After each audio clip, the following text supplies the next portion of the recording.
Hey, what's up? It's Seth with In Demand Career. I show people how to get jobs in digital marketing with no previous experience or education. And I am also a filmmaker. You may not know this, but in 2017, I achieved a lifelong dream of producing and writing a feature film, a comedy called Wally Got Wasted. It's a comedy about a group of guys who accidentally kill a bad guy, then screw up getting rid of the body, so they have to pretend he's alive while they're being chased through LA in one crazy night. It's basically like The Hangover meets Weekend at Bernie's. And the experience is indescribable. We shot the movie for a tiny amount of money, probably less than the catering budget on a Hollywood movie for one day. Yet somehow, miraculously, this movie that had 20 locations, over 100 extras, and I should know better as I teach film and I tell my students to start small, somehow we got this movie shot, and it's on Amazon Prime right now. And since I like to inspire people to follow their dreams and to achieve great things, I wanted to share with you the behind-the-scenes story of how the movie was made. So there actually is a behind-the-scenes documentary that you're gonna see in a little bit. That's what this video is. Right now, I just wanna start by showing you the trailer so you can see what we put together. Jerry, good news, buddy. Mitch is coming out with us tonight. Seriously? Fine, I'll come out. 2 hours. Oh God, no, get off, no. Police are on high alert after another brutal home invasion slaying and have expanded their checkpoints throughout the city. Wally's was. Come on in. Are your roommates home right now? No, they went out for a little bit.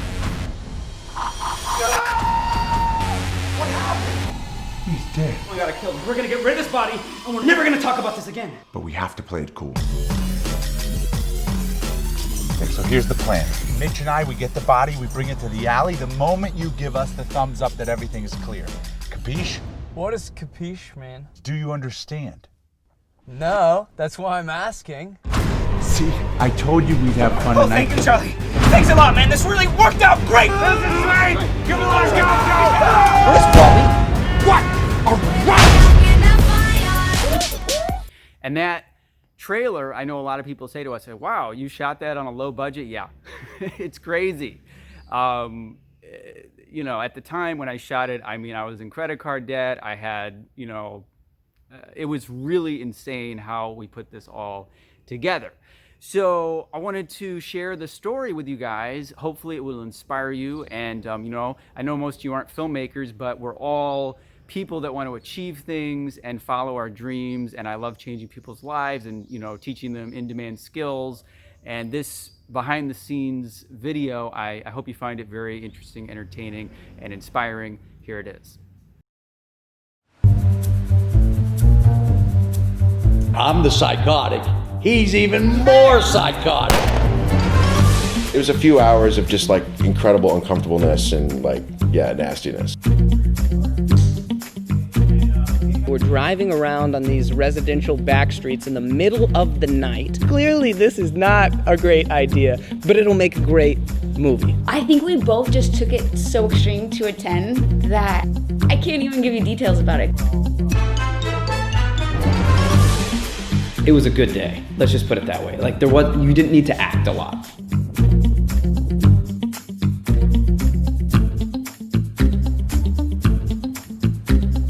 Literally in the movie, that's what we got. I mean, we get one take. That's it. We go.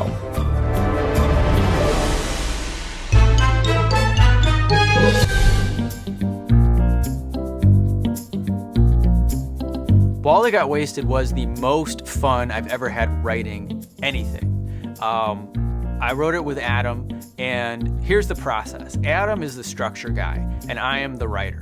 I cannot handle structure. I don't like structure. So Adam knew exactly what needed to happen next in the story. The story idea was his idea. I think it was around 2014 when I came up with the idea and literally laid out the whole story in one night with Seth. He actually took a script that I had written that went off in a completely different direction and said, well, why don't we take it here? Why don't we, you know, do a Weekend at Bernie's meets The Hangover type thing in LA? Seth had a script that was, the first 20 pages was somewhat similar to this, And I read it, and I wasn't sold on the idea. I went in a different direction. And I said, this is how I think the movie should go.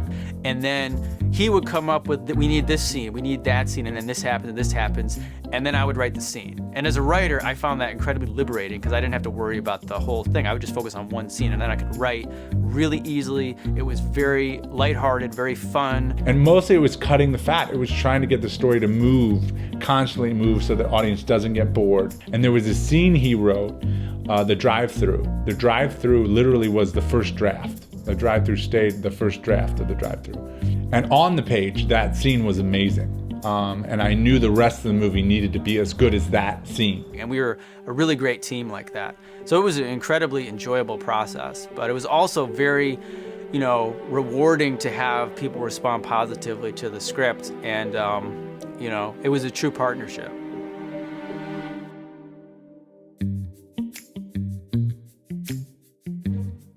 So the casting of this movie, honestly, Adam cast almost the entire movie himself, which blew my mind.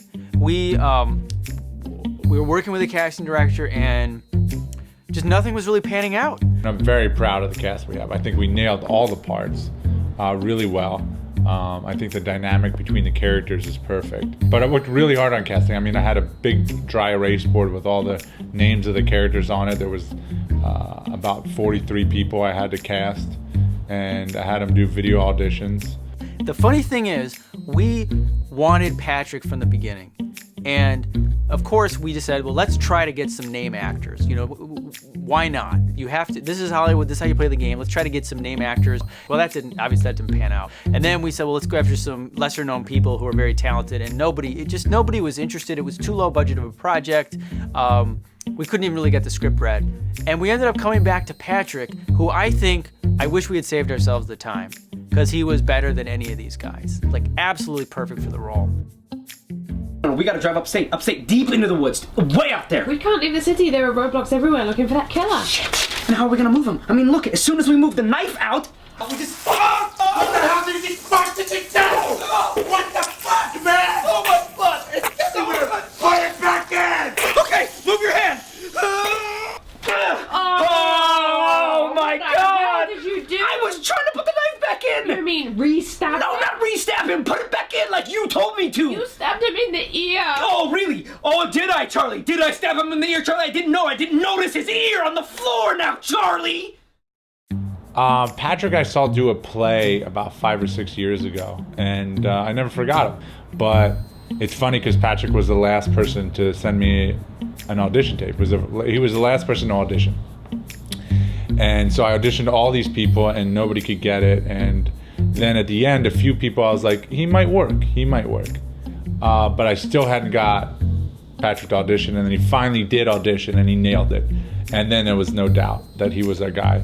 And he did such an amazing job. I'm so happy I cast him. Jerry, you gotta go. Jerry, go! Go! What? You told me to meditate. I'm just trying to be a team player. I had worked with Aaron on a commercial 2 years earlier when I was a marketing manager at a drug rehab center. And I was shooting video for them, and I had him come in. He played a guitar player. He didn't have any lines, but I knew he was an actor, and he had a great attitude, and he had been working on a ton of projects. And I called him up, and he auditioned, and it was like, he was perfect. Comes from an old family recipe. Delicious, nutritious, and therapeutic. It's something those suckers at Smuckers can't compete with. Can't compete with it. Check that shit out. Try some. Oh my God, what is that smell? Success, my friend. Breathe it in. I think the hardest person to cast was Jerry. I think I auditioned about 50 people. It's the hardest thing to cast. It really was. It's so funny because so many people were like, oh, I know tons of people like that.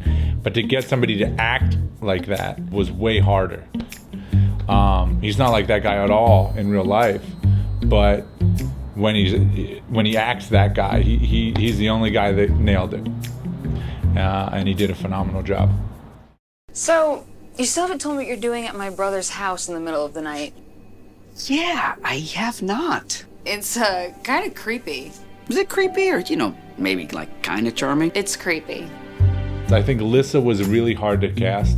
I auditioned many people for that role, and nobody had that essence. Nobody had that thing that I felt like was like that Cameron Diaz thing in Something About Mary, where you're just so likable and you laugh at everything and you're fun the whole time. You never take yourself too seriously and you never take anybody else too seriously.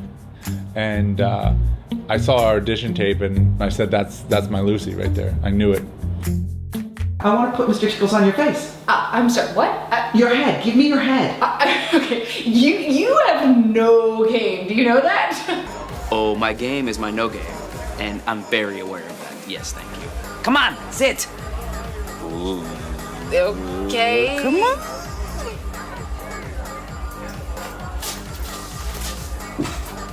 Ready? Huh? Oh, that feels weird, but good. That's what all the ladies say. I'm Lucy. I'm Mitch. So, what are you doing later? I don't know yet. What about you? Oh, me and my friends, we just gotta go dispose of this dead body. But after that, I should be free. Dude, what the fuck, man? You're hilarious. Can I have your number? Yeah, sure. Caitlin nailed the ditzy girl so well. It's so funny because I didn't know Caitlin at all before she auditioned. So it was kind of weird when we'd go to rehearse and stuff and I would see the real Caitlin because I didn't know who she was. I thought she was that girl. She did a good enough job in her audition tape to make me believe she was that person. I only knew her as that character, which was great. If I die before I see Adam Levine, I am so haunting your ass. Well, I'll be that too. You can't haunt another ghost. Can too. Cannot. Can too. I can haunt whoever the hell I want to haunt. Cannot. Can too. Then I'm gonna haunt you back. Oh yeah? I'd like to see you try. I'm gonna haunt you so hard.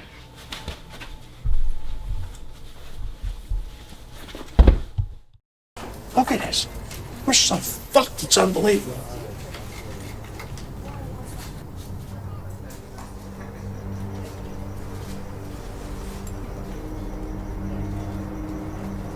What the fuck? Yeah, I know. What the fuck? Yeah, Skaggs and Carson, the cop duo I have, Ronad Quigley and Andrew, they really did a good job. The dynamic of those characters are really good. You have Ron, who's Skaggs and the lead bad guy in the way of talking, and he's the veteran cop. He's the guy who's been breaking the rules for far too long. He doesn't even remember how to play by the rules. Ronad Quigley, I give him a role in everything I write, because he's so committed. He really is so committed when you give him a role. Andrew killed it. I mean, without saying too many words, he plays it off so well that you're scared of him. He plays a very good villain.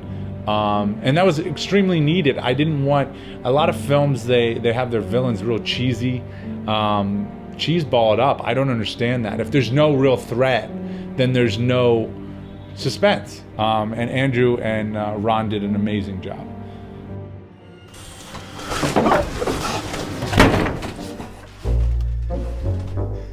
You want to play games with me, Wally? You want to play a game? Now we're going to play a man's game. It was Ronad Quigley's suggestion to cast Alex Soul. I never thought Alex Soul was even an option. I've met Alex Soul before. He's a phenomenal actor, but he was retired. He wasn't acting anymore. So Ron decided to take it upon himself to send him the script, send him the part, and say, hey, Adam wants you to play this part, not telling me that he did it. So literally, Alex read the part and was like, I'll do the part. I'll find a way to do it. I'll come out of retirement. I'll do this part. We sent him the script, and within like 10 minutes, he called us and was like, I want to do this. Which was incredible because Alex has basically been retired, and he came out of retirement to do this role. Like, he did all the paperwork with SAG and everything, and it was like, I'm acting again. And he came in just to play Randall. So we flew him down, and he crushed it. He was such a high caliber actor. It was kind of funny on set because you could just tell everyone was watching him like, oh my God, like this guy's really good. He's really scary. And he did a great job. We don't speak the same language, Mitch. I'm sorry, but it's over. Oh, okay, Jessica, okay. You're right. We may not always speak the same language here. But baby, we speak the same language right here, right? Lauren did great. You know, she always kept a positive attitude, and I think her fans are going to really love her in the movie and be surprised of how much of a key role she has in the movie and how great she acted in the movie.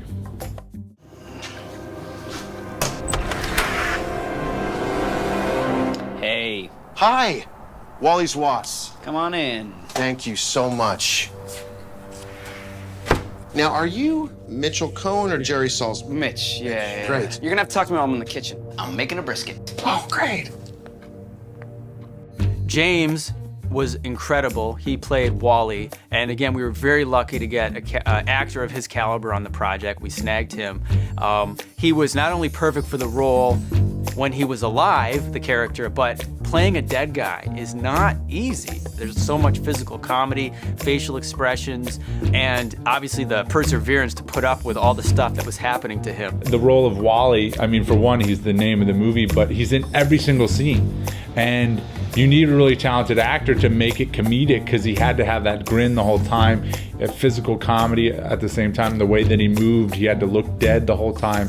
Such a strong commitment for somebody who doesn't have a lot of lines. And if I cast somebody who doesn't take it 100% seriously and 100% committed, it's going to come off that way, and the movie's going to hurt. He brought a charm and I think a personality to the dead guy, to Wally, that, you know, people are going to remember.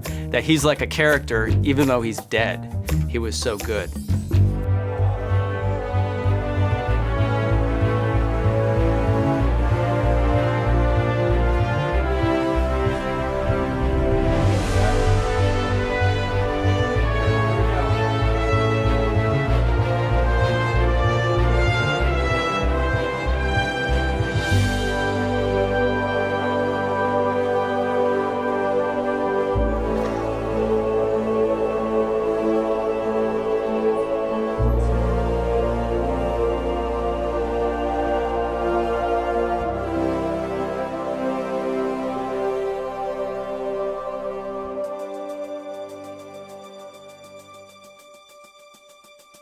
Wally Got Wasted is about 3 friends, and they all have very different personalities. And one of them is going through a breakup, and the other 2 are trying to motivate him to go out and live life. Oh, Mitch, poor little Mitch. Mitch has had a rough go. Gets broken up with. And the first scene of the movie opens with her just destroying him.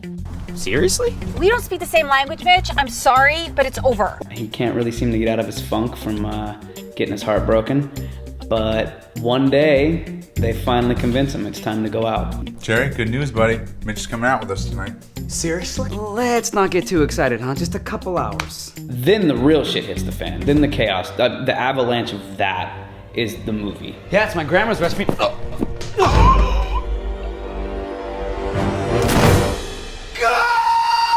And it's pretty much a downward spiral from there. And they panic. They got a dead body. They don't know what to do. Think, what are we gonna do? I don't know. I'm gonna go meditate. So they're running around town with a dead body. Melee ensues. And in the meantime, there is a serial killer that is making his way around the neighborhood. They're blocking off streets. There's police everywhere. There's already like a search party, you can say, you know, like there's like all the streets are shut down and we're looking for Wally. Hey! Hey! Oh, shit. So while he's committing murder, he witnesses a murder, films it, and he threatens these police to reveal this video in order to sort of sidetrack from what he's doing. Oh yeah, pay me the money. He got caught being a dirty cop. He shot a guy in the back. He was gonna plant some dope on him, and Wally caught him and videotaped the whole thing. What's the matter with you? This again? He doesn't even have what we're after, man. You know how much fucking paperwork this is? He has videotaped us and committing one of our crooked acts. And so he's demanding some sort of ransom for that video. So we're chasing him and inadvertently chasing the three friends.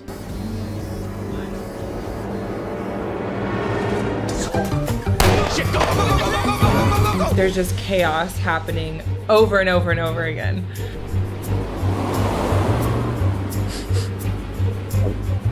Clear! Cool! Come on. They take him on a train. And, I mean, it's hijinks the whole way. Where are you taking us? Shut up and stay quiet. We end up getting pulled into a cave and in a van, which every girl's fear is probably the back of a van. In the cave, all of you, let's go! Move it, move it! So it's this whole kind of whodunit and sort of mistaken identity, bait and switch, all those sort of formulas are in this thing. It's cool to see it all come together and everyone's weird characters in this world together. It was fun. They're having a great time, they're having a horrible time, but they're always together. It's like the brotherhood of craziness. And the three of them, with their differences, it was funny to see how these three different personalities are going to try to solve this dilemma. It's also a takeaway of companionship, of friendship, because it really shows his friends being there with him and helping him get through whatever drama is going on in his life so that he can overcome it and just be the rock star that he is. Have you ever had brisket? I love brisket. Yeah, I won't eat it again now, but definitely, brisket's my favorite. Who wants some brisket? Oh, hell Yeah. no! We wrote a studio movie and we wanted to produce it independently in Los Angeles. So for instance, we had about 20 locations that we had to get. And it was like this cosmic thing that happened on this production. We got a huge nightclub. We got a supermarket. We got a fast food joint. And we have a cave in our movie that is actually, we were the first production to ever shoot in this location. We shot for 22 days. The shooting schedule was 22 days. It was like 1 month straight shooting with a couple of days off.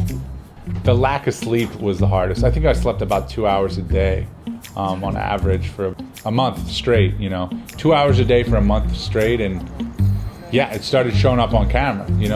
Makeup can only do so much before you start looking like you're dying. And you really are killing yourself at that point. Long days, just day after day. We shot for almost a month straight, and he was directing the other actors, and then he was in the scenes acting, and he had his shot list, and he was looking at all the shots, and he's working with the crew, working with the actors, dealing with production stuff, and somehow he still managed to do everything. One more time. Let's do it. I need Aaron in there though. I need Aaron in there. It was fun to see him balance between director-actor, because that's always a challenge, and to keep your eye on it. And he had such a clear idea of what he wanted, I think, stylistically, that he was able, without really missing a beat, to just jump between the characters. And sometimes you could see him take that minute or moment to adjust, and then he was on. As soon as you see him look at that thing, Marshall, push it on as fast as you can, okay? Sure. All right, and I'll cue you to leave, Patrick. Ready? Everybody ready? Action. Adam has not only an innate ability, but has a honed skill to be able to talk to actors and to get what he's looking for and to communicate what the scene is actually about and how it fits into the overall picture. Adam was always game to let me try something. He was always game to let me improv something. And it was sort of like one of those, all right, I got my take, you try something fun. You know what I mean? And it just gave us the freedom on set to play and know that the script was not a shackle. It was a framework for fun. Is it challenging? Yes, but I enjoy it. I like the challenge. I think it's an obsession at that point. If you're gonna act, direct, and produce a movie, you better like doing it. So it's an obsession. Cut, I got what I need. Let's move on to the 2-shot. Moving on. Okay, great. Let's do it. 2-shot.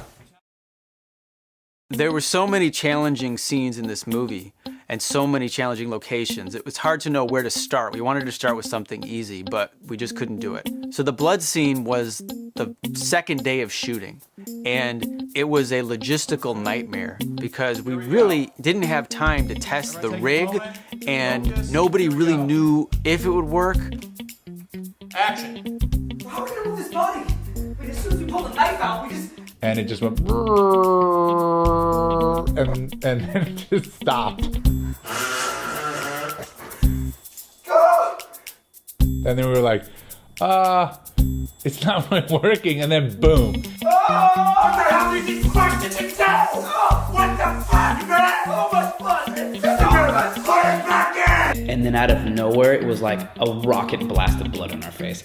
So it was funny on some level, because you were like, you knew that as soon as I pulled the knife out, it was supposed to like go, and it did a little bit, and then all of a sudden it was just like geyser, and it was like holding down a fire hose. It was ridiculous. I think he had the pump, and he was like, oh shit, it's not working. So he really starts pumping as hard as he can, and then it just like a volcano. I walk into a room after the take has gone off, and I just see blood all over the walls, blood all over these guys' faces. They're covered in blood. And James, as the dead guy, I think also was just like blood seeping through his pants, seeping everywhere. You know, I'm sitting there on the ground on my back, keeping my eyes still, because we do these long takes and my eyes are like have to be open and I can't be breathing.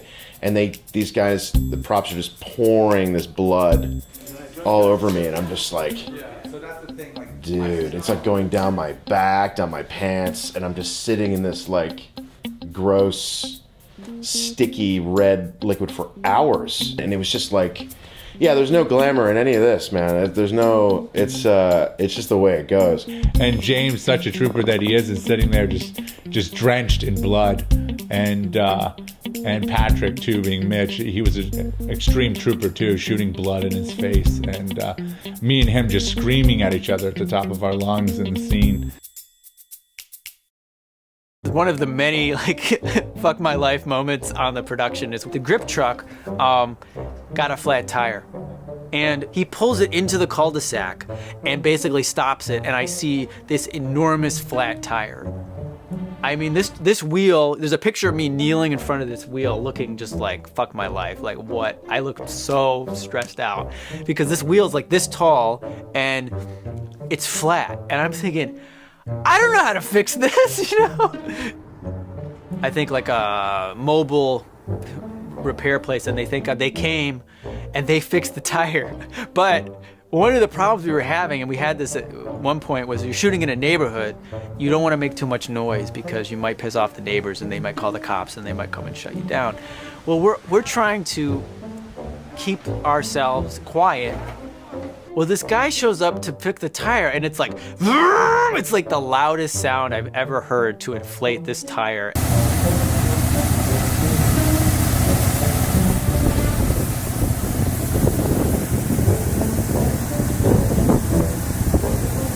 And I'm sitting here, my heart is racing, and I'm just thinking, the neighbor's gonna come storming out of the house and be like, what the hell are you guys doing? But thankfully, this particular neighborhood was really cool, and nobody gave us any trouble.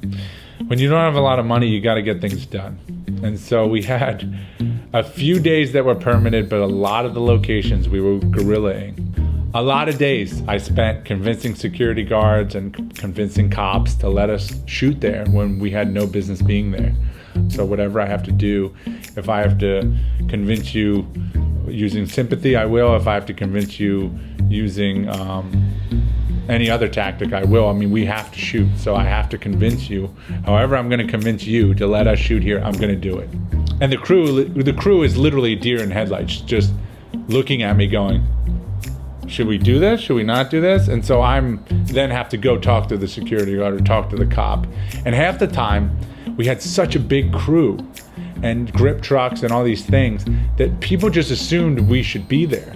So literally the crew would all look at me because the security guard or a couple security guards are looking at us. And they all look at me like, what do we do? So I'd go talk to the security guard, but little did they know, I would literally just go up to the security guard and be like, hey, how you doing? You know, how's your day going? Cool, when do you get off? That's awesome, man. Well, we have a wonderful day. I'm gonna go shoot my movie. And walk back and shoot. And the security guard just assumed we were supposed to be there, you know? And the crew goes, oh, okay, he talked to security, we're fine. You know, he's got the green light. But really, no, there's no green light. It's just me fucking driving the car by the seat of my pants and making it work, you know? So what's the deal? Why can't we shoot in the front right now? Because we have about 50 people trying to buy groceries and they're not leaving anytime soon. So this is what you get with indie filmmaking. You just gotta roll with the punches. Take a look around. Aaron, you having a good time over here? I'm having a great time. Working in front of a live audience, you know? It's like a theater. The world is my oyster, and there's oysters right over there as well, so perfect.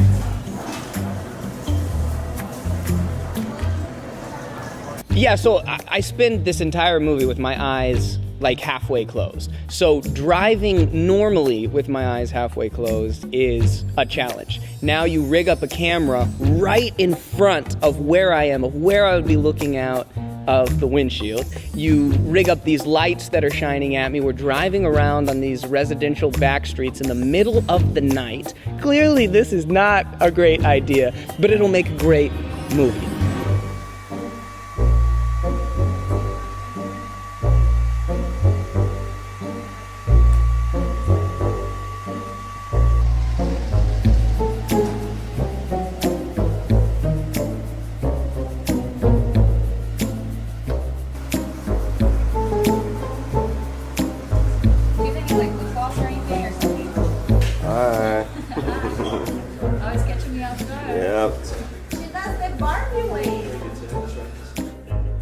Say who you are and then who you're playing.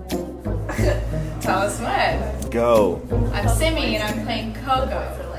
I'm January and I'm playing Valerie. Coco. Valerie.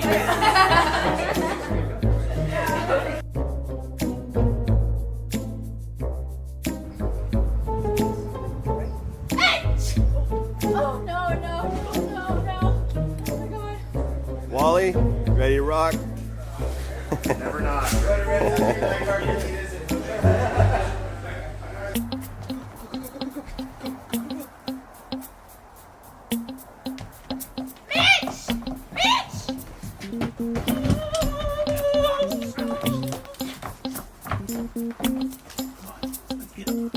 Jesus Christ! Hey, listen. I moved this movie along. Without me, the stakes don't get as high as they got.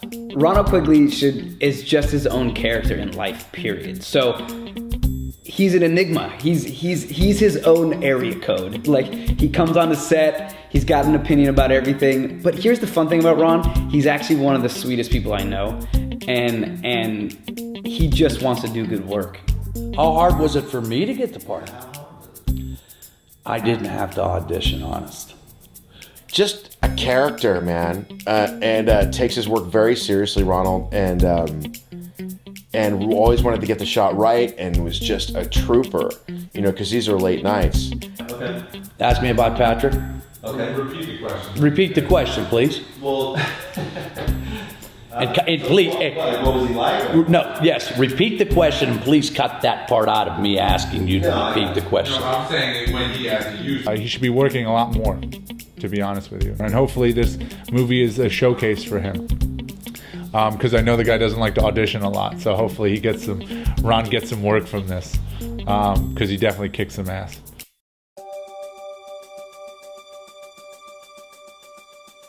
We had some great YouTubers in the movie. We were very lucky to work with them. You know, we plan on marketing and promoting this movie ourselves on social media, on the internet. And we said, you know, it would be great if we could include some talented YouTubers along with the seasoned actors that we have in some of these roles. So we have, you know, like Lauren is in there. We have Simi Singh as Coco. We have Daryl. We have Nikki. What's really awesome is that I think that they all gave great performances in their roles. So it was a really good opportunity where they got to be in a feature film, and then of course we're gonna, you know, work with them to help share the movie with their followers and, you know, other people on the internet.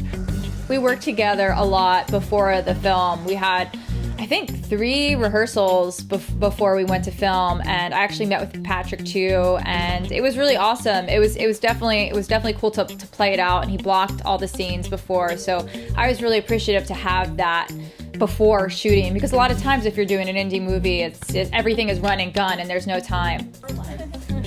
It's like streamception. Everyone is Instagram. Alright, guys. Okay. Since I was like 6 years old, I wanted to be an actress, and that's always what I wanted to do. I used to dress up as like a air hostess, like play my roles, and like as a lawyer and stuff. I didn't actually want to be those things. I just wanted to play the characters, and it was always been a dream. So to actually like get the chance to fulfill that, being behind the scenes and all of that good stuff, like it was way different than like what I'm used to doing in my YouTube videos. Simi, I am on the set of Wally Got Wasted, and that's the freaking car that I have to drive into the garage. My name is Alex Renee, and I play the part of Crystal. I believe this is Alex's first film, and she did a great job. She did a phenomenal job. She's very directable. YouTube is a different animal than Facebook or Instagram or Snapchat. So YouTube, I think, has a lot of power. I personally watch YouTube all the time. So, I definitely know the audience is powerful. Yeah, I want to be like Wally. I just don't want to die. I think she has a promising career in acting if she really wants to take it on. I'm sorry to bother you, but I was wondering if I could get a picture with him? I think Maddie did a great job. She's very positive all the time, and she's very directable. She was very willing to try it a different way and stuff. I've been at this game for a long time, and to get to be the lead of a movie and to get to play and try to make people laugh, it's a dream come true. It truly is. I think they're going to see that brotherhood. They're going to see especially the 3 guys just relating to one another and how that looks through good times and bad, and kind of just chilling with friends and having some like deep-rooted relationships and that kind of thing. I mean, I hope that it's a throwback to comedies that we kind of grew up, at least I kind of grew up on, maybe in the mid-'80s, where the comedy's broad and silly, deliberately silly, but I hope that people like just really find it super, super silly and fun. I think that's the whole point. There were just so many blessings that happened throughout production that it was just, the whole thing was incredibly stressful for me, but it was also one of the best experiences of my life. I hope that people take a fun ride from Wally Got Wasted. I hope they laugh a lot and enjoy a little more than an hour and a half of their time and just get engulfed in the movie. Ultimately, our goal was to make a fun, fast-moving movie, and I think that's what we did. It's Wally Got Wasted. I'm Wally. I hope you enjoy the film.